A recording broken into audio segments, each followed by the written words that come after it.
자, 제 기억이 맞으면 91페이지인가요?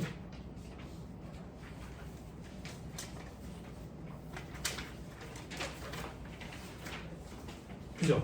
91페이지 맞죠? 그죠? 할게요. 네. 벤처 기업 주식 매수 선택권 이런 거 없어요. 넘어가세요. 스타옵션이라고 얘기하는 건 스타옵션 안 주죠. 96페이지 한번 봐보세요. 자, 96페이지. 여기 보시면 이제 근로소득, 사업소득, 기초소득의 구분 사례돼 있죠. 그죠? 간단히만 얘기할게요. 어제 제가 강사료 가지고 조금 설명을 드렸었죠. 그죠? 강사료 가지고 설명을 드렸는데 요 얘기부터 서두에 좀 하면 소득세법은 처음부터 끝까지 소득의 구분이 가장 중요해요. 어떤 소득으로 구분되느냐에 따라 가지고 계산 구조가 달라요. 그럼 결론적으로 어떤 소득으로 구분되느냐에 따라서 세금이 다 다르다는 얘기예요. 그래서 소득의 구분이 가장 중요해요. 근데 어제 이제 강사료 지급하는 업체가 있었죠. 그런 데는 이제 그 강사한테 물어보는 게 제일 빠르고, 그죠? 사업소득으로 구분되는 경우는 이제 계속 반복성을 띠는 경우에 사업적으로 행한다 그 얘기야. 사업적으로. 네, 기타 소득으로 구분되는 경우는 일회성인 경우. 이렇게 생각하면 좀 편해. 그죠? 근데 고용주에게 3개월 이상 해가지고 지속돼가지고 고용된 상태에서 일을 한대. 그러면 이제 근로소득인 거예요. 저는 이제 인제대학교 총장님한테 고용이 된 상태거든요. 그래서 제가 인제대에서 받는 거는 근로소득이에요. 제가 여기 와가지고 강의하고 받는 강사료는 계속 반복성을 띠기 때문에 사업소득이에요. 어제 뭐 소개드렸는지 모르겠는데 제가 예전에는 한국은행이랑 부산경제진흥원에 1년에 한 번씩은 강의를 했었거든요. 그리고 제가 독특한 이력으로 전국 교도소 강의를 제가 다 했어요. 코로나 이후에 이제 올 수도 됐는데 그런 거는 저는 이제 기타 수준으로 봤을 때요. 일회성을 그치는 거라서 전국 교도소 다 다녔어요. 대전, 홍성, 하여튼 많이 다녔어요. 포항, 창원, 부산. 포항교도소가 제일 최근에 건설이 돼가지고 시설이 깨끗해요. 화장실도 깨끗하고. 그리고 교도소는 대전교도소가 전국에서 제일 크고 소말리아 해적들도 거기 아직 있고. 교도소는 창원교도소가 제일 시설이 오래돼 낙후됐어요. 그죠? 그런 것도 이제 참고해 놓으시면 골라서 가실 수 있겠죠. 농담입니다. 이 세상 좁아. 포항교도소에 갔는데 교수님이 하더라고. 그래서 를 반말이 안 나오더라. 묘하더라. 세상 좁아. 자, 조금만 읽어드릴게요. 자, 고용관계에 의해서 근로를 제공하고 지급받는 대가는 근로소득이다. 근데 고용관계 없이 독립된 자격으로 용역을 제공하고 지급받는 대가는 사업소득에 해당한다. 또한 고용관계 없이 독립된 자격으로 계속 반복적으로 용역을 제공하고 지급받는 대가는 사업소득에 해당하는 것인데 일시적으로 용역을 제공하고 받는 대가 요거는 기타 소득에 해당한다. 여기서 고용관계가 있는지 여부의 판단은 근로제공자가 업무 내지 작업에 대한 거부를 할 수 있는지, 시간적, 장소적인 제약을 받는지, 업무 수행 과정에 있어서 구체적인 지식을 받는지, 복무규정 준수 여부 등을 감안해서 봐봐. 이게 애매한 거야. 종합적으로 판단한다. 응? 칼로 무자르듯이 탁 선을 그을 수는 없다 그 얘기야. 그래서 이제 예규나 이렇게 판례 이런 데 보면 태양에 비추어 보아, 재반 사항을 모두 뭐 감안하여 이런 말들은 칼로 무자르듯이 안 되기 때문에 가치 판단 개인 여지가 생길 수밖에 없다. 그런 걸 이제 애둘러서 표현한 게 아닐까 싶어요. 자, 밑에 표로 이제 해놨는데 여러분들 보시면 되고, 밑에 소득 구분에 따른 과세 방법에 동그라미 2번 사업소득 3%에 지방소득에서까지 얘기해서 우리가 이제 3.3% 이렇게 얘기하는 거지. 그죠? 그리고 동그라미 3번에 기타소득. 기타소득은 일반적으로 20% 원천징수 세율이에요. 근데 이제 그거 말고 15%로 원천징수 하는 것도 있고요. 30%로 하는 것도 있고 90%로 원천징수 하는 90% 아니에요. 그런 것들이 있어요. 근데 이제 필요경비 의제 규정이라고 필요경비가 입증이 안 되는데도 불구하고 60%를 필요경비로 의제해 준다든지 혹은 80%를 필요경비로 의제해 준다든지 서학월동법 양도소득의 경우는 90%로 의제해 준다든지 이런 규정들이 좀 있긴 해요. 그래서 여러분들이 60% 필요경비 의제되는 규정을 적용받는 경우에는 60%가 필요경비니까 40%가 소득금액이지. 그거에 22%를 곱하기 때문에 8.8%로 원천징수하게 되는 그런 경우가 생기는 거예요. 무슨 말인지 이해했죠? 그죠? 대신에 이제 강사료 지급하는 경우에 만약에 강의가 특강인데 뭐 1시간짜리다. 근데 강사료 지급액이 뭐 얼마 안 된다. 그럴 때는 이제 과세 최저한에 걸리는지 꼭 확인을 해봐야 된다. 과세채자는 기타 소득 금액이, 즉 기타 소득이 아니라 기타 소득 금액이니까 필요경비까지 차감한 후의 금액 기준으로 5만 원 이하면 과세채자를 그래서 과세를 안 한다. 과세를 안 하니까 원천세 과세 문제도 안 생기고 원천징수 의무도 없다. 했죠? 자, 그 밑에 원고료. 원고료 이거는 뭐 어제 제가 잠깐 여담 삼아서 말씀드렸던 것 같아요. 회사 사고. 입사하신 지 얼마 안 됐습니까? 거기 사고 있을 거 아니에요. 회사 사고 보통 일반적으로 이제 계절 바뀔 때마다 한 번씩 사고 이렇게 되는데 신입사원한테 어디 뭐 기획문서를 안 하던가요? 안 해요. 신입사원 언제? 그죠? 네, 그런 거 없으셔야죠. 그죠?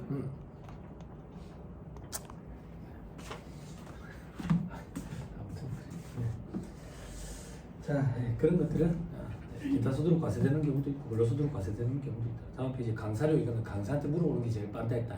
그렇죠? 그리고 바로 5번에 사회이사.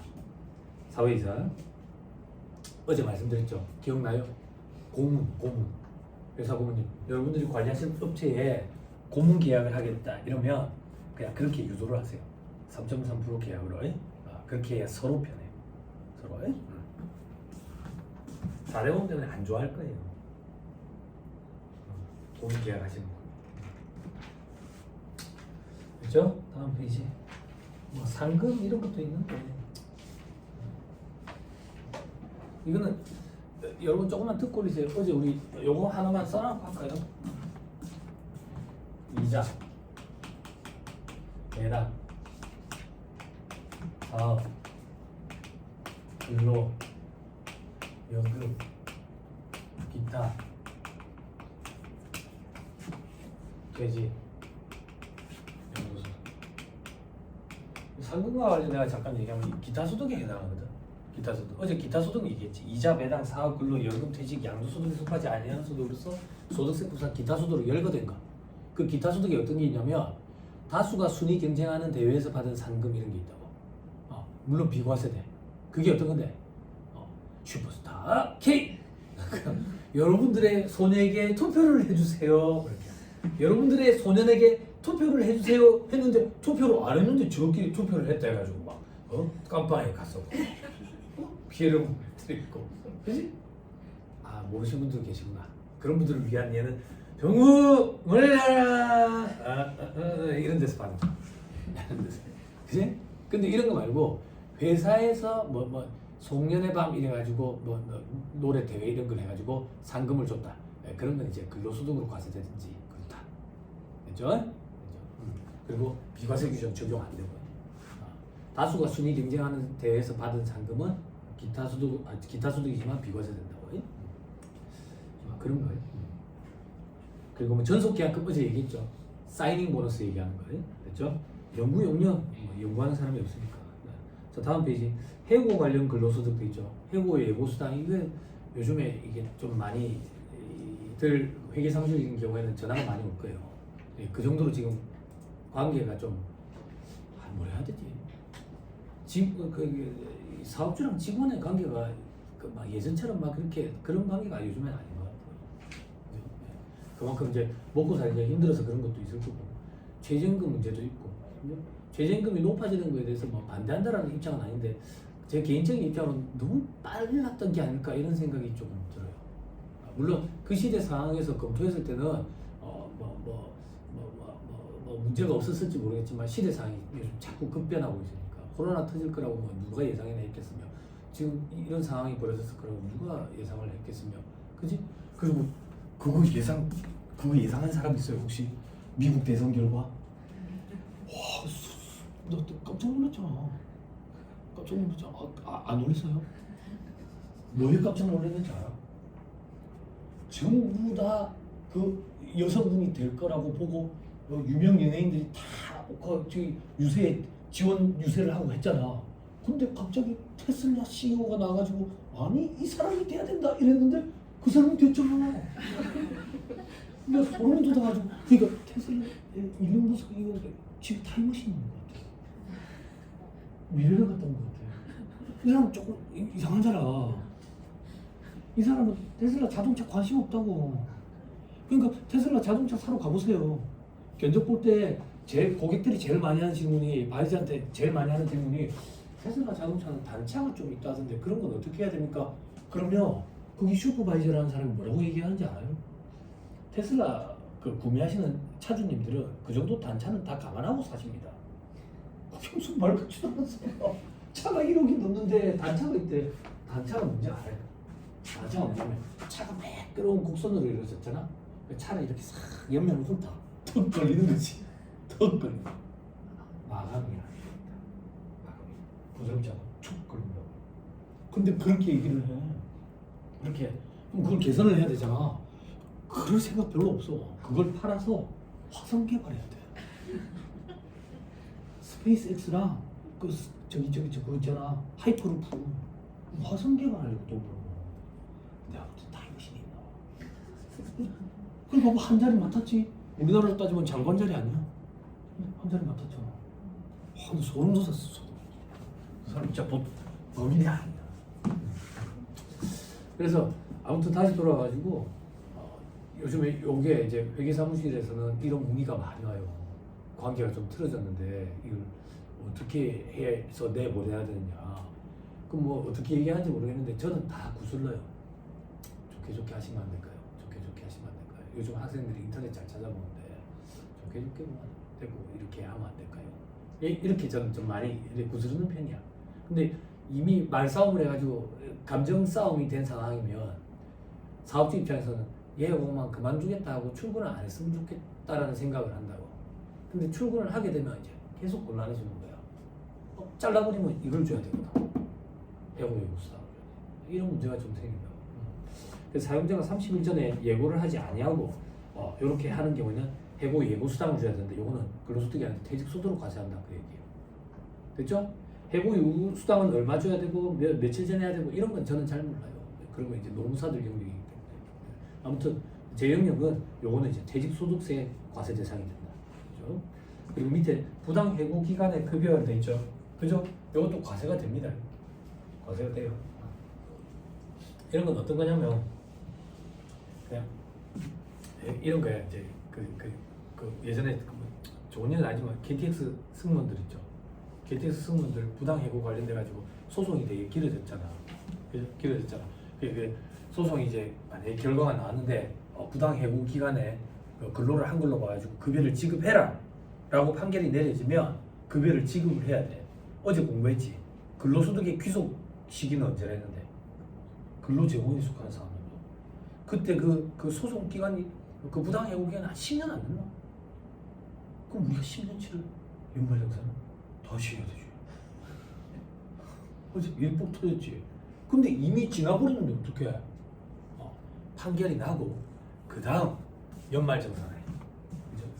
동그라미 1번에 보시면 다음 달 말일까지 연말정산을 하면 정법하게 연말정산을 한 걸로 봐가지고 가산세는 안 매기겠다는 얘기야. 됐나요? 됐어요? 근데 시키는 시기를 하긴 해야 돼. 무슨 말인지 이해했어요? 근로제공에 속한 사람들도 기속되는 거야. 됐어요?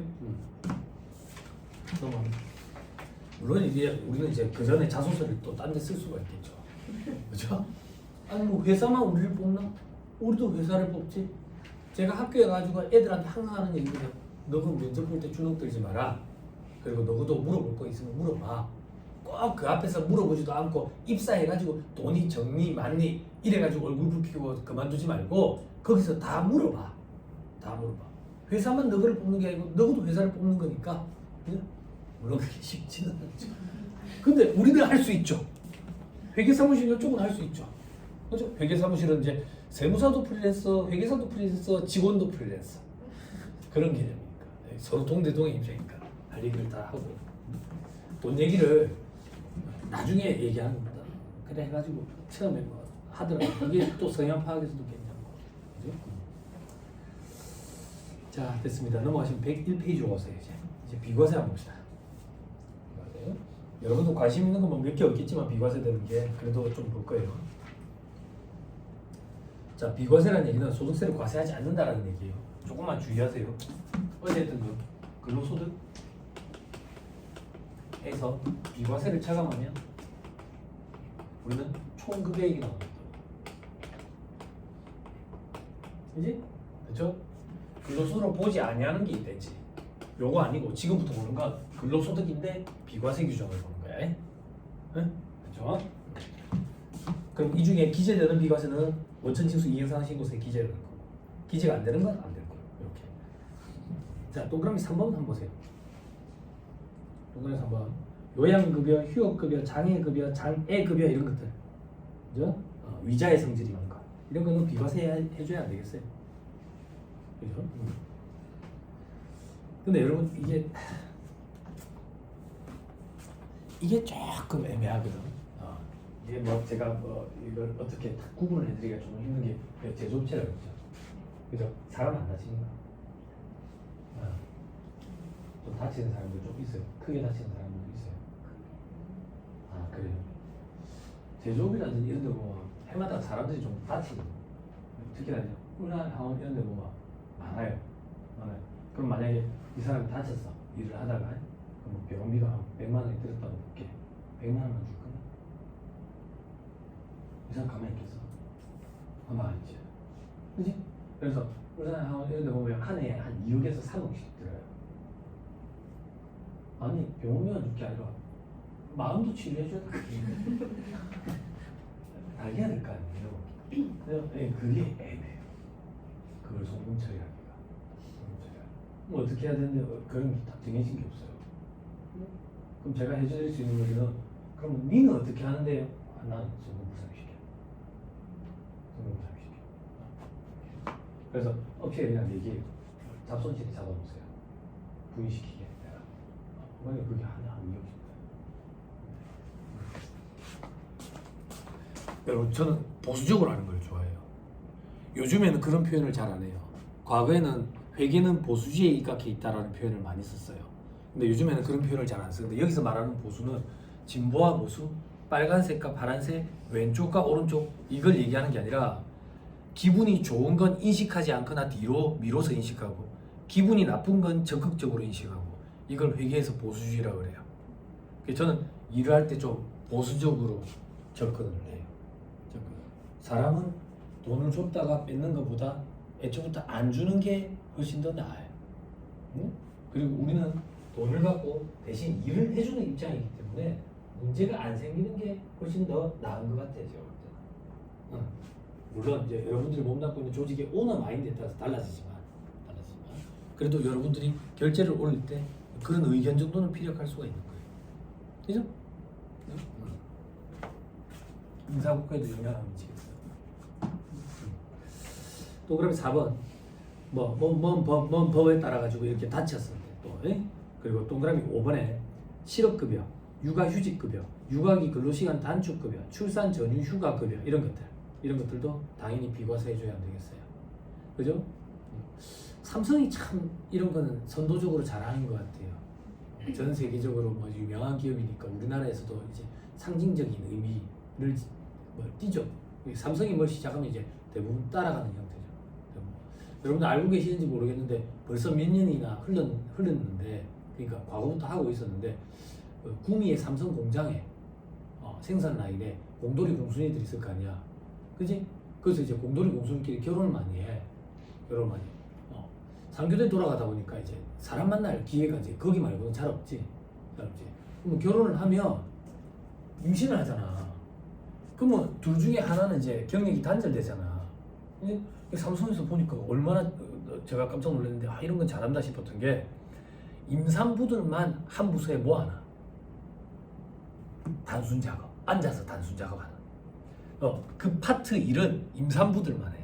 그래서 그 삼성 그 구미 공장에 임산부들은 거기 다 모여 있어. 그런 거 참 괜찮지 않아? 출산하게 되면 이제 직장 어린이집이 또 있고, 진짜 말이죠. 네, 그런 건 참 좋은 것 같아요. 다른 기업체들도 이제 뭐 따라서 안 하겠어요. 자, 그리고 동그라미 6번에 국민연금 반환이시 국민연금을 받는 거예요. 그리고 뭐 나머지는 더 필요 없고 넘어가세요. 동그라미 16번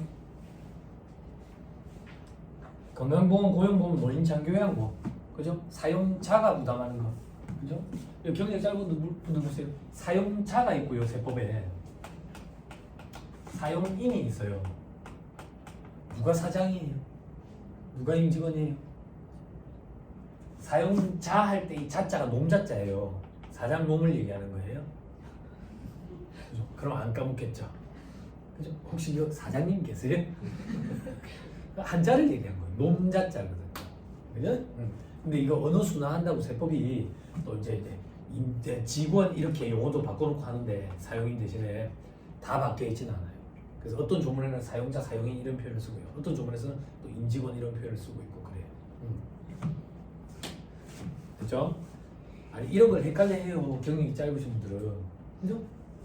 임차료가 맞는 말이에요? 임대료가 맞는 말이에요? 임차료가 맞는 말이에요? 임대료가 맞는 말이에요? 이런 게 헷갈린다니까요. 왜 헷갈리는데 복도방지들이 그냥 임대료 얘기하니까요. 응? 그죠? 봐봐. 임차료는 차변에 오기 때문에 임차료예요. 임대료는 대변에 오기 때문에 임대료예요. 그럼 임차료는 비용이란 얘기예요. 내는 사람 입장이에요. 임대료는 대변 수익이에요. 받는 사람 입장이에요. 그렇죠? 암기는 강력한 임팩트가 필요해요. 저는 밥 먹고 맨날 이런 생각만 하고 있어요. 돌아있는 거예요. 그러니까 주는 입장이에요. 우리가 월세를 줄 때 임차료를 지급한다고 얘기하고 월세를 받을 때는 임대료 수입이다라고 얘기하는 거예요. 자, 그다음 동그라미 17번에 생산직 및 그 관련 직에 종사하는 근로자 급여 수준, 직종 등을 고려해가지고 연장 근로, 휴일 근로, 야간 근로, 시간의 근무 수당 240만 원, 연 240만 원까지 비과세하는 거. 저 뒤에 가서 좀 더 구체적으로 볼 거예요. 동그라미 18번에 식대, 이것도 조금 이따가 좀 더 자세히 보고. 동그라미 19번에 근로자 또는 배우자 출산이나 6세 이하 자녀 관련돼 가지고 20만 원 이내의 금액, 자녀 양육비 관련돼 가지고 20만 원까지 비과세하죠.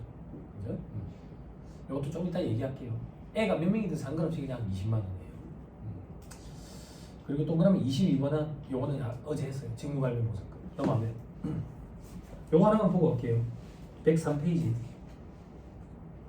실무 포인트에 동그라미 6번 한번 보세요.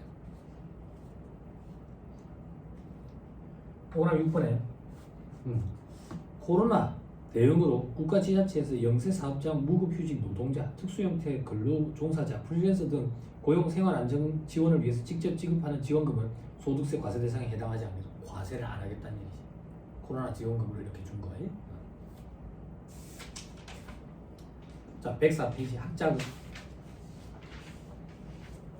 자, 우리는 지금 비과세 파트를 하고 있어요. 그러면 학자금이 비과세 되는 경우는 어떤 경우냐? 그거에 대해서 보는 거예요. 자, 학자금은 동그라미 1번 업무와 관련 있는 교육이에요. 자, 동그라미 2번 회사 사규에 따라 가지고 지급 기준에 따라서 지출하는 금액이어야 돼. 동그라미 3번 만약에 그 교육기간 6개월 이상인 경우에는 교육이 끝나고 회사에 돌아와서 그 교육기간을 초과해 가지고 근무하는 것을 조건으로 해야 돼. 그 교육기간 초과해 가지고 근무를 안 하면 교육비를 다시 개내는 조건이어야 된다고. 이런 교육일 때 제일 위에 첫 번째 줄 초중등교육법, 고등교육법에 따른 학교. 초중등교육법에 따른 학교가 초등학교, 중학교, 고등학교까지를 얘기하는 거고 고등교육법에 따른 학교가 대학교를 얘기한다 이렇게 생각하면 돼요. 그죠? 그리고 외국도 포함하면 돼 있죠. 그죠? 그리고 평생 직업능력개발법에 따른 직업능력개발훈련 시사, 입학료, 수업료 이런 것들에 대해서 학자금 비과세 규정을 적용해 준다. 됐죠? 그럼 여기서 제일 중요한 건 뭔데? 업무와 관련 있는 교육이어야 된다고. 그럼 토익학원 보내주는 거 되겠어요? 안 되겠죠. 그죠? 그런 거 안 된다고. 그러면 도대체 어떤 교육이 이루어지는 건 맞는 건 비과세 되는데요.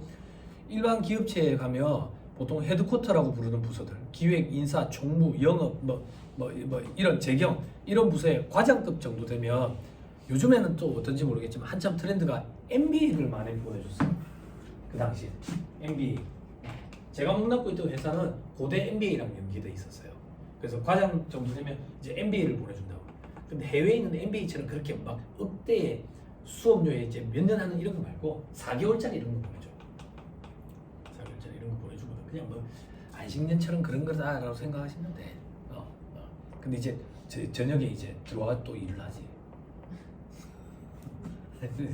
복 터졌지. 공부도 하고 일도 하고. 그지? 이런 것들이 이제 비과세 규정을 적용하는 거다. 이렇게 생각하시면 돼요. 됐죠? 근데 그런 거 질문하시는 분들 계시거든요. 아, 영업팀인데, 해외 영업팀인데 영어 때문에 회사에서 뭐 영어 학원을 보내주는데 이게 칼로 무자르지 다 안 되니까. 연관성이 있으면 되겠지. 연관성이 있으면. 됐죠? 자, 그리고 밑에 신문 포인트 사설, 어학원 수강료 이런 건 안 된다고요. 뭐 영업팀인 경우에는 또 조금 뭐 판단을 해봐야 되겠지. 그리고 나머지 볼 필요 없고요. 다음 페이지에 사례라는 게 있네 보니까. 그죠? 요거 천천히 한번 눈으로 보시고. 그럼 이제 3번으로 갑니다. 우리는 식사 또는 식대.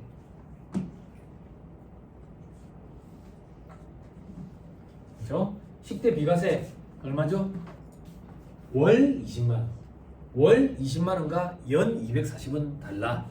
그지? 월 20만 원 이내에서 비과세야. 자, 저런 것을 같이 얘기하면 돼요. 우리 회사에 구내식당이 있어. 회사 식당이 있다고. 그 식당에서 우리 점심 때 밥을 해줘. 밥을 해주는데 직원들 복지 차원에서 호텔 셰프들을 데려다 놨대. 그래가지고 막 디저트도 해주고 그래서 한 끼 식사가 한 2만 원 된대. 그래서 한 달 내 점심값만 하면 한 50만 원치 되는 거야. 50만 원치. 그러면 비과세 규정 어떻게 적용해요?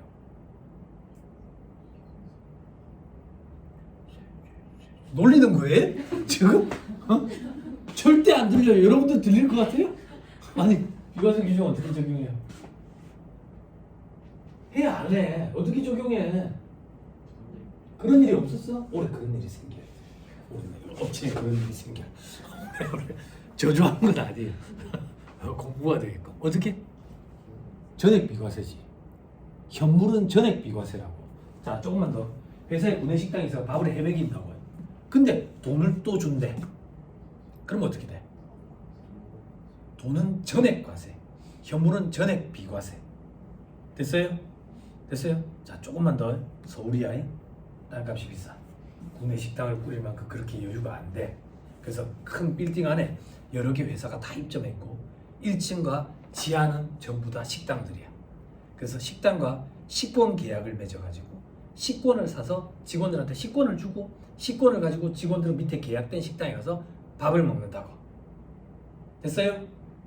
이 식권을 현물로 보면 전액 비과세일 거고 돈으로 보면 20만 원까지만 비과세겠죠.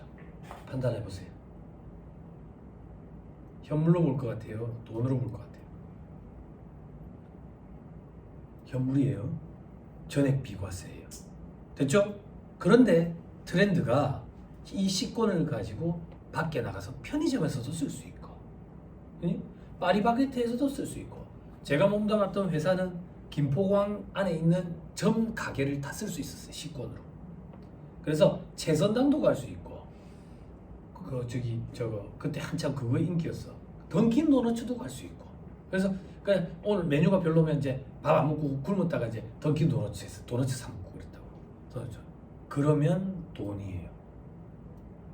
돈이에요. 그러면 20만 원까지만 비과세인 거예요. 됐죠? 됐죠? 조금만 더. 제조업이라고 하셨잖아요. 그죠? 저기 생산 라인에 있는 직원들 새벽에 몇 시에 출근해요? 6시 반. 아침에 밥에 먹이죠? 돈으로 줘요? 밥은 안 해먹이고. 제조업체 이런 데는 새벽부터 일을 하니까 아침에 밥을 해먹이거든요. 그건 전액 비과세. 전액 비과세. 그죠? 자, 야근해야 될 거 아니에요? 야근할 때 밥 먹는 것도 전액 비과세. 전액 비과세. 이건 뭐 회계사무실이니까. 몇 시부터 야근이에요? 퇴근 이후부터. 몇 시 출근에 몇 시 퇴근이에요? 9시, 6시? 옛날 조직. 10시, 5시. 주 4일째. 그죠? 그게 가능합니까? 그래. 업체가 몇 개 없어요. 할 일이 많이 없어요. 응? 처음에 직원들이 엄청 반대했다고. 안 돌아간다고. 해보자. 카카오톡이랑 웨이트는 조금만 하면 된다. 한 문제 없이 다 돌아간다. 아무 문제 없이. 몇 시부터가 야근입니까? 아니 몇 시부터 야근해요? 퇴근이 몇 시에? 5시? 일찍 왔어. 그럼 6시부터 이제 야근할 거 아니야? 야근할 때 어떻게 하지? 언니들 그러지. 야 일단 밥부터 먹고 하자. 그지? 밥 먹으러 가야지. 그지? 좋은 겁니다. 비과세니까. 그지? 일할 게 남아서 야근을 하는데 불구하고 저녁 먹을 때 고추장 불고기에 술을 거신다.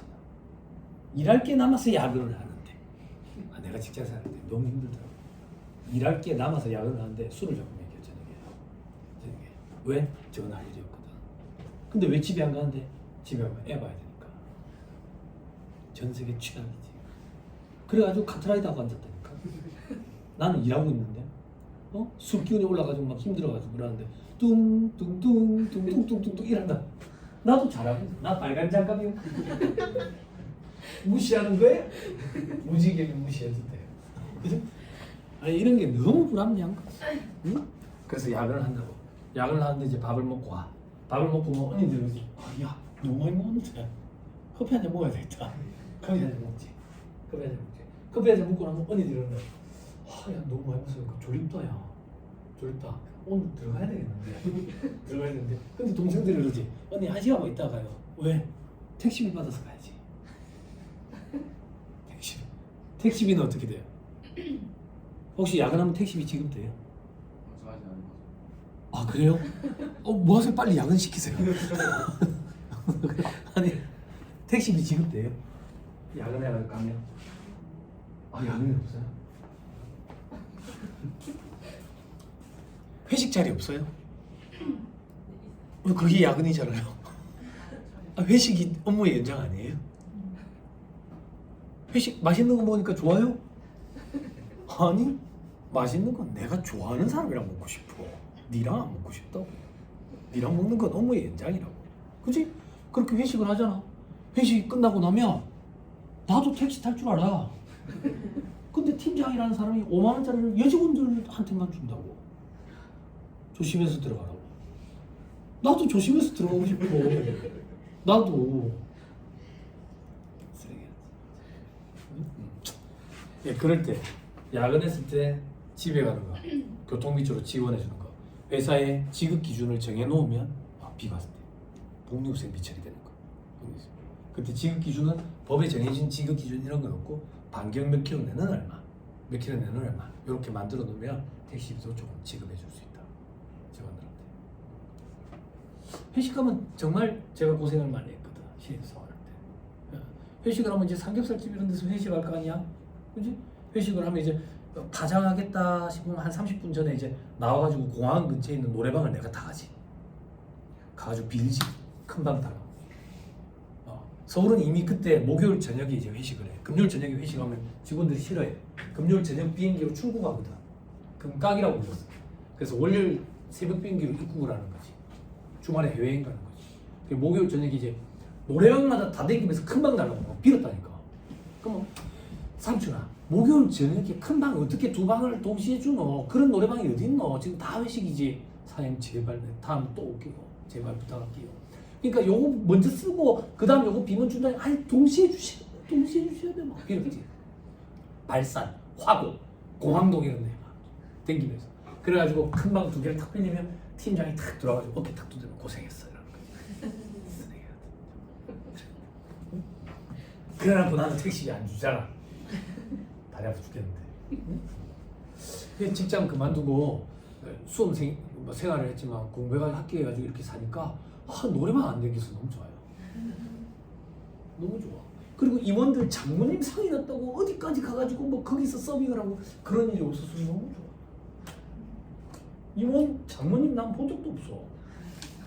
근데 내가 왜 거기서 서빙을 하고 있어야 돼? 응? 그럼 그 사람이 평소 어떻게 살아왔는지 행실이 보인다고. 거기 온 손님들이 그런다고. 야 술 한 병 갖고 와. 그런다고. 그러면 어떻게 살았는지 보여. 그럼 이 술 딱 갖다 드리면 그런다고. 근데 너 누구냐? 이런다고. 회사 직원입니다. 아 그래요? 감사하지. 그 3년 직장생활 했는데 와 더 안 해봐도 다 알겠더라고요. 너무 감사했어요. 컴팩트하게 잘했어요. 이게 저래 망하는 거예요. 망하라고 제가 물 떠나놓고 빈 적은 없어요. 그렇지만 조직 문화가 저러니까 알아서 망하는 거죠. 그죠? 그죠? 안타깝습니다. 이게 식대 비과세 되는 건 10만 원에서 20만 원으로 좀 증가했다. 그리고 식권으로 많이 발급을 한다. 근데 아까 제가 말씀드렸죠. 식권이 현금화될 가능성이 있으면 이거는 이제 돈으로 봐야 되는데 그렇게 안 하는 회사가 많아요. 그렇게 안 하는 회사가. 그래서 그런 거 조금 언지를 줘야 돼요. 회계사무실에서 역할을 그런 걸 좀 해줘야죠. 자, 넘어갑니다. 그리고 이런 경우도 있겠대. 저도 이런 거는 뭐 관심이 없었는데 106페이지 실무 포인트 한번. 실무 포인트에 3번 한번 봐봐. 2개 이상 회사에서 근무한대. 2개 이상 회사에서. 그 식대를 받는 거 양쪽에서. 그래 이런 경우도 있겠네 싶더라고. 그러니까 이걸 합쳐가지고 20만 원까지만 비과세. 이거 좀 그래. 두 군데서 일하면 배도 두 번 곱지 않을까? 이런 거 아니니까 좀 안타깝지만. 그죠? 자, 그럼 이제 출산 보육 수당. 여러분들 관심 없는 이유는 안 주니까 이렇다. 근데 요즘에 정부에서 자꾸 쪼고 있으니까 이제 주는 형태로 이제 사회 문화가 좀 달라지지 않을까? 회사 문화가. 근로자 또는 배우자 출산 혹은 6세 이하 자녀 보육과 관련해서 회사에서 돈을 주는 게 있다면 20만 원까지. 조금만 더 볼 거예요. 그러니까 회계사무실에서 만약에 부지런을 좀 떨어준다. 그러면 이 사람 원래 급여가 있는데 출산을 했다 그러면 20만 원 정도는 자녀 보육 수당으로 좀 돌려가지고 하면 이 사람 좀 부담이 좀 줄어들겠지. 그지? 수수료 많이 주는 회사.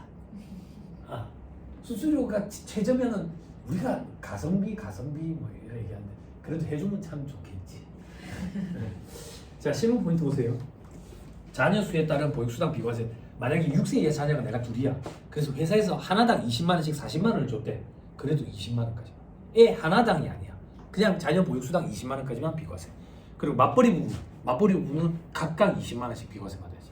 애를 낳았는데 6세 이하 자녀가 있는데 와이프도 일하고 있고 나도 일하고 있어가지고 와이프 회사에서도 자녀 보육수당을 주고 나도 자녀 보육수당을 받았다. 그건 각각 당연히 비과세 규정을 적용하는 거야. 그리고 3번 이거는 뭐냐면 일괄지급. 이건 뭐냐면 이거야. 자녀 보육수당 20만 원 비과세가 있는데 야, 네 아 낳아가지고 키우고 있었다며. 와 얘기 안 했노? 뭐 진작 얘기해서 자녀 보육수당 이런 거 있는데 언제 낳았는데 한 번에 몰아서 줬어. 그래도 20만 원만 비과세. 됐죠? 무슨 말인지 이해했어요? 그게 일괄지급했을 때 비과세 기준이에요. 2개 이상 회사에서 할 때 요거는 합해가지고 20만 원만 비과세. 자꾸 10만 원이라고 돼 있는 거는 오타가 아니에요, 여러분.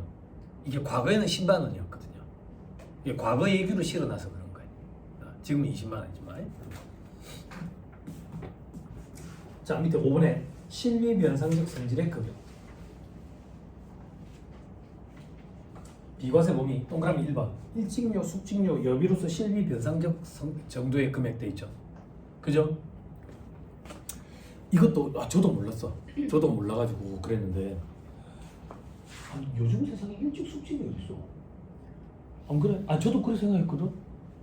일찍 숙직이라면 추억 돋는다고. 저희 아버지가 여고에서 교편을 오래 잡고 계셨는데 숙직한다 그러면 이제 아버지 학교에 가는 날이야. 아버지 학교에 가면 지하에 탁구다이가 있었거든. 우리도 탁구를 다 잘 쳐. 저희 어머니가 아마추어 탁구를 했었거든. 그럼 탁구를 다 잘 쳐. 그래서 재밌게 놀고 아버지가 중국집에 이제 숙직료 받는다고 탕수육을 시켜줘. 탕수육을 그럼 이만큼 갖다 줘. 중국집 사장님이 아버지 학부형이야. 그러면 전화를 하면 웬일로 그 탕수육을 시키냐고 그러면 오늘 배우가 생일이라서 그러면 이제 서비스를 해준다고. 어떤 서비스? 탕수육 고기를 소고기로 바꿔줘. 그런 게 숙취가 아니야?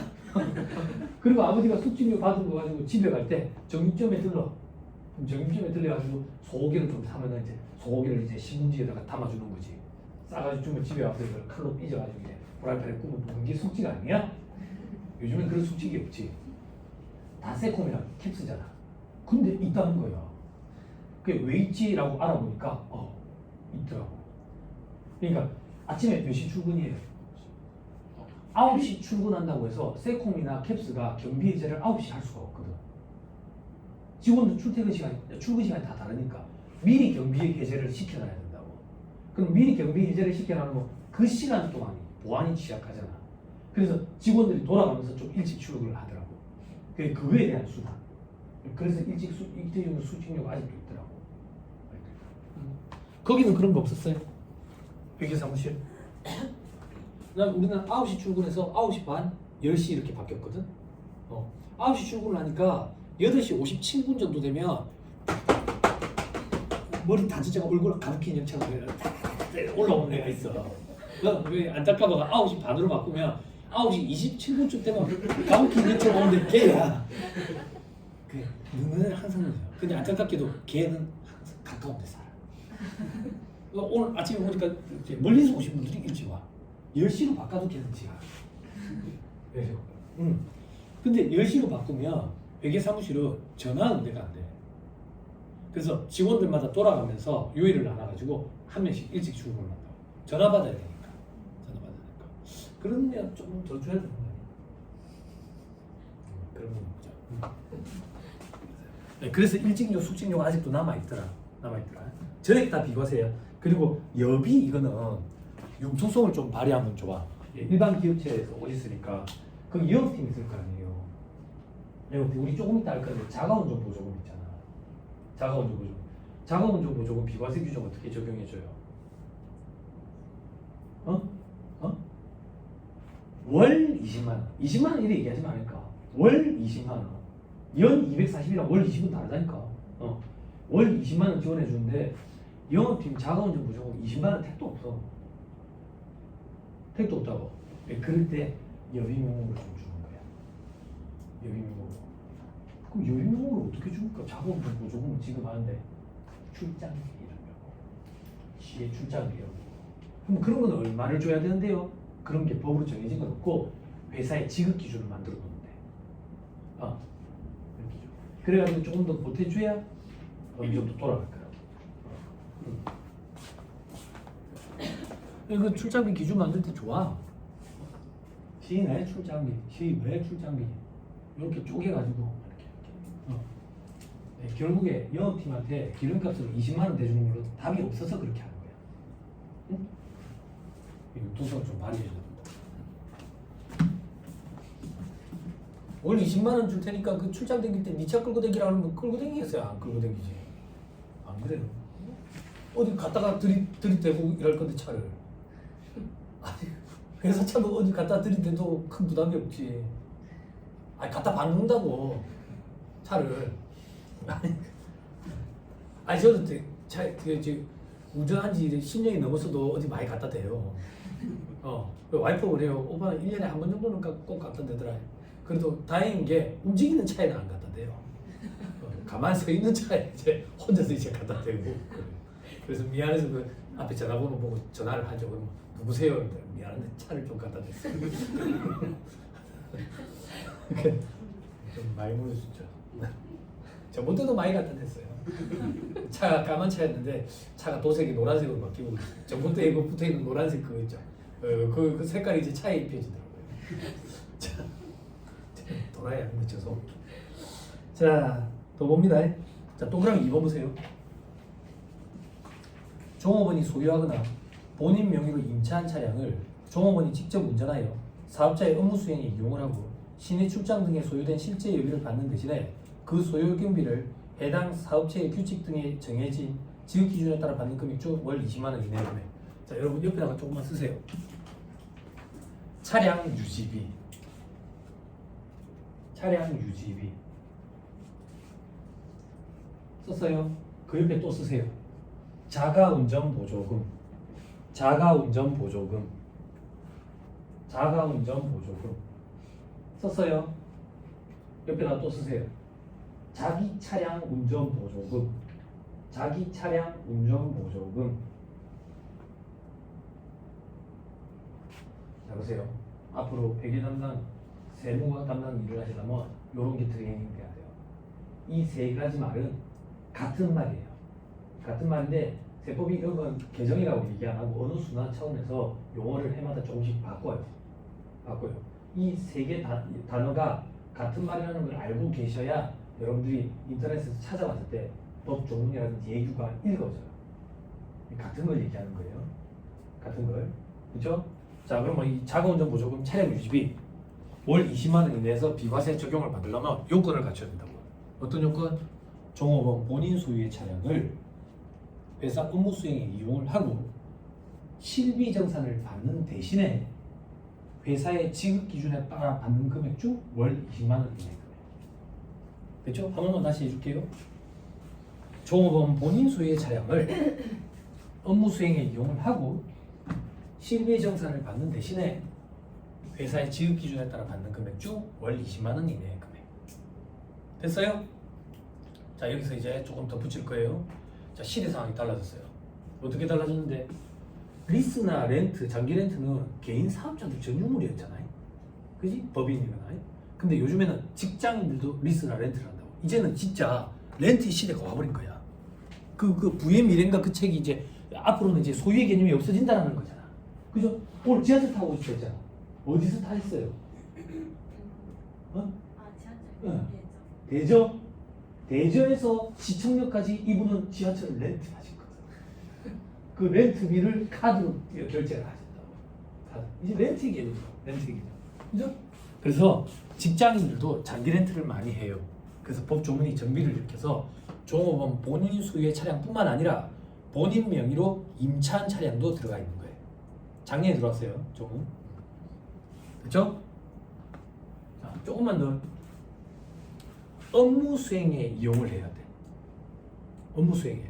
그죠? 그럼 제가 물어볼 건 딱 하나예요. 이 업무 수행 범위에 출퇴근이 들어가요? 안 들어가요? 안 들어가요. 들어가요. 안 들어가요. 들어가요. 빨리 해주세요. 들어가요? 안 들어가요? 들어가요? 들어가요? 놀리는 거예요? 들어가요? 안 들어가요? 들어가요? 안 들어가요? 출퇴근이 이 업무 수행 범위에 들어가요? 안 들어가요? 안 들어가요. 안 들어가요. 출퇴근 명목으로 쓰면 출퇴근 보조비가 돼가지고 근로소득 과세가 돼요. 그런데 왜 대답을 똑바로 못했을까? 헷갈리니까. 뭐랑 헷갈렸을까? 뭐랑 헷갈렸을까? 뭐랑 헷갈렸을까? 법인세법상 업무용 승용차의 주행거리 파악할 때 그때 업무 사용 주행거리 그 업무 사용 주행거리에는 출퇴근이 들어가. 출퇴근이 들어가. 에? 됐죠? 됐죠? 알고 있죠? 그죠? 왜 할까? 왜 할까? 혹시 주행일지도 써주고 있을까? 그러면 안 돼. 그러면 안 돼. 엑셀 파일로 보내줘가지고 써오라 해야 돼. 써오라 해야 돼. 그죠? 거기도 주행일지 누가 써요? 막내가 쓸 건데. 주행일지 신입사원이 쓸 건데. 주행일지 안 써요? 아마 다음 주부터 쓰게 될 거야. 2016년에 이 종문이 들어오기 직전에 2015년에 방해를 생기면서 제가 농담 반 진담 반 이렇게 얘기했다. 앞으로 세상이 거꾸로 뒤집힐 거라고. 사장의 주행일지는 주행거리 파악은 신입사원이 할 거예요. 신입사원. 군대 갔다 오셨죠? 군대 갔다 오셨죠? 말년병장일 때 누가 제일 무서워요? 이등병이거든. 회사의 사장이 제일 무서워하는 건 신입사원. 신입사원이 이제 사장실 방 옆에 딱 지켰어가지고 사장이 들어오고 나갈 때 할마다 이러는 거야. 어디 갔다 와? 몇 킬로 뛰었어? 혹시 기름 넣었어? 법인카드 썼니? 응? 농담으로 이랬는데 지금 대기업체에 월요일 반나절을 할애해서 신입사원들이 주행거리 파악을 해. 응? 잡도 다 돼.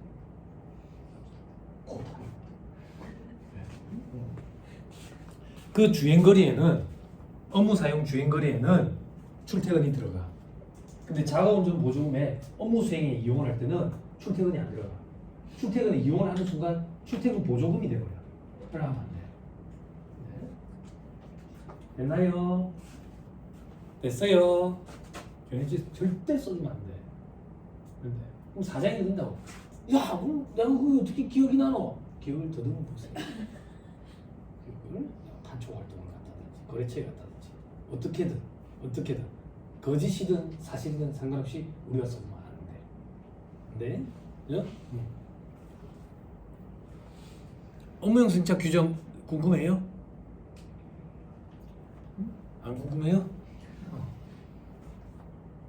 업무 사용 비율을 몇 프로 놓고 있어요?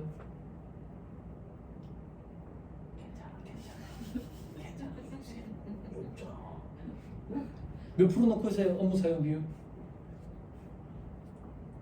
주행거리 총 주행거리뿐에 업무에 사용한 주행거리잖아.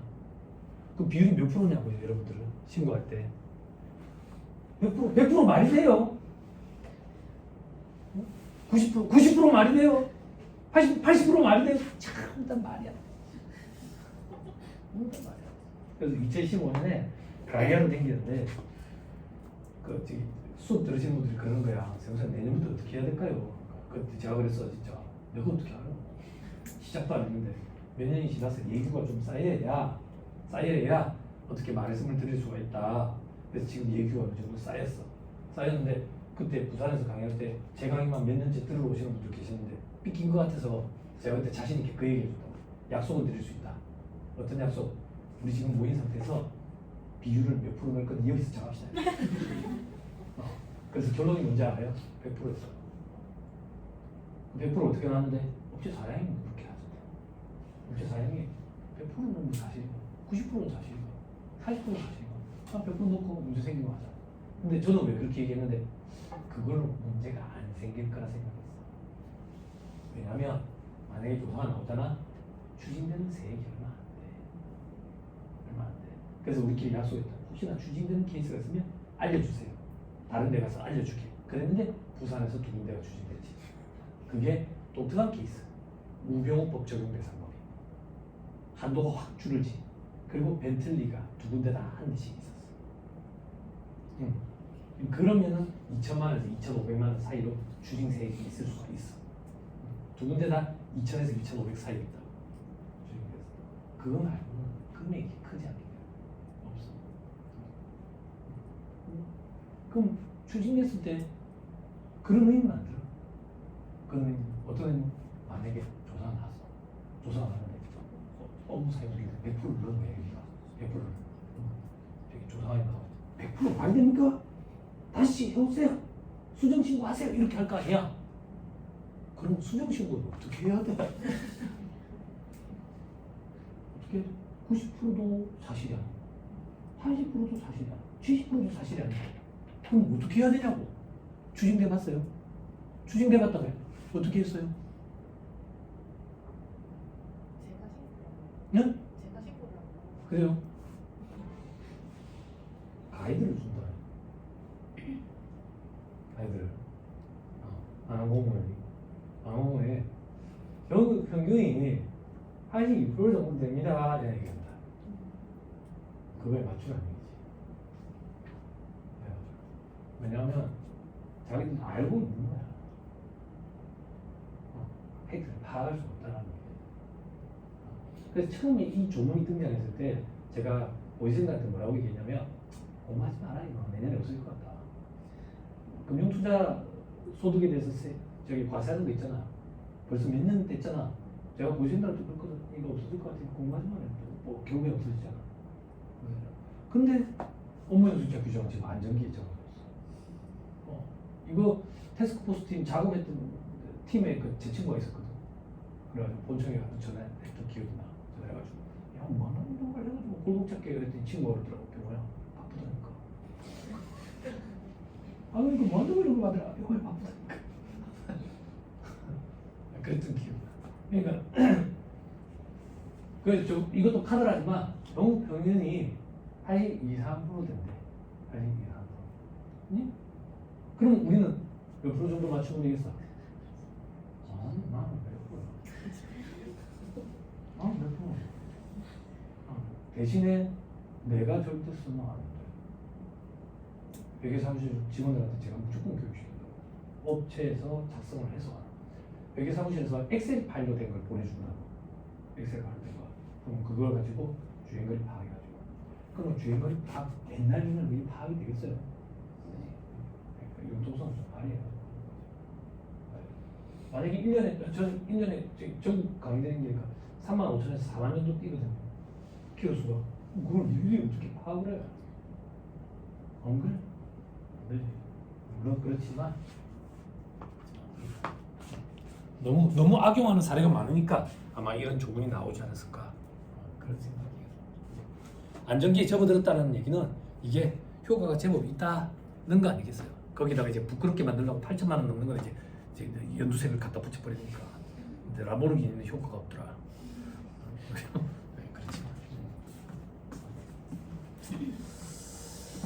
자, 그리고 조금만 더 얘기할게요. 여러분, 자가운전 보조금 얘기 끝내고 쉴게요. 종업원 본인 소유의 차량이라 했잖아요. 공동명의는 어떻게 될까요? 들어봤어요?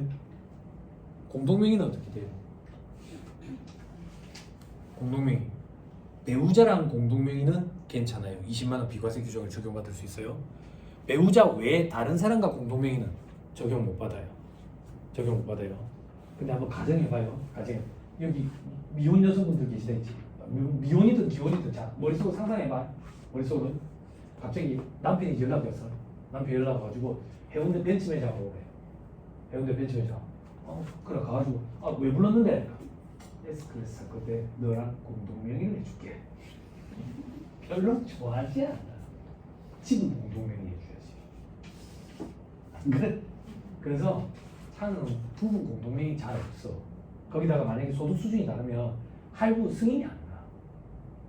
대출 승인이 안 나. 그래서 차를 부부 공동명의 하는 건 극히 드물어. 그럼 뭘 주의해야 되는데 할아버지 할머니랑 조부모랑 공동명의를 해. 나이 어린 친구들이. 우리나라 사람들이 중국 다음으로 대형 세단을 좋아한대. 큰 차를. 근데 큰 차를 못 사는 이유는 돈이 없어서 못 사는 게 아니라 유지를 못 해서. 차를 못 사는 게 차값을 지불을 못 해서 그런 게 아니라 유지를 못 하는데. 그래서 나이 어린 친구들이 가스차를 타고 싶어서 할아버지 할머니랑 공동명의를 한 거야. 우리나라의 질병 사망 1위가 암이라잖아. 한 집 걸러서 한 집마다 암 환우가 있는데 이게 장애인 특급이 나온 거야. 장애 등급. 그리고 과거에는 중풍이 걸리면 장애 등급이 5등급까지 있을 때 5급이 나왔었다고. 5급이. 그래서 할아버지랑 공동명의를 하는 거지. 할아버지 지분 1%, 내 지분 99% 이런 식으로. 그런 건 안 돼. 그런 걸 연말정산 담당자들이 알려줘야 돼. 인사 담당자들이 안 된다고. 자본적 보조금 이거 전부 다 과세돼. 그리고 그것도 좀 알려주고. 그래 되면 골치 아파져. 요즘같이 날씨 추울 때는 심혈관계 질환으로 쓰러지는 사람들 많잖아. 할아버지 할머니 연세 많으신 분들은 하루하루 건강 상태가 확 다르다. 다시 돌려 얘기하면 그냥 하루아침에 돌아가셔도 이상하지 않을 정도로 그렇거든. 그러니까 갑자기 돌아가시면 그 차를 팔지를 못해요. 할아버지 할머니 지분 1%가 내 부모 세대의 상속이에요. 그럼 내가 이걸 팔려면 내 부모 세대, 아버지 세대가 상속 포기를 해줘야 돼요. 근데 인감이 필요해. 인감. 삼촌한테 전화를 하는 거지. 삼촌아, 배우야 오랜만이다. 어쩐 일이고? 내가 할아버지 그 지분이 있어서 상속 그걸 팔아야 되는데 상속 포기 도장을 받았는데 인감을 좀 받았는데 삼촌 어딘데? 나 로스앤젤레스. 그럼 삼촌아 인감을 좀 보내주면 안 돼? 삼촌 조카다 인감. 그래가지고 팔지. 그런 일들이 생겨. 어렵지 않게 그 유지비 아끼가 큰 차 끌고 다니다. 응? 됐죠? 됐어요. 자본적 보조금은 여기까지 얘기합시다. 됐습니다. 잠깐 쉬었다가 뒷페이지로 좀 넘어 쉬었다 가시죠.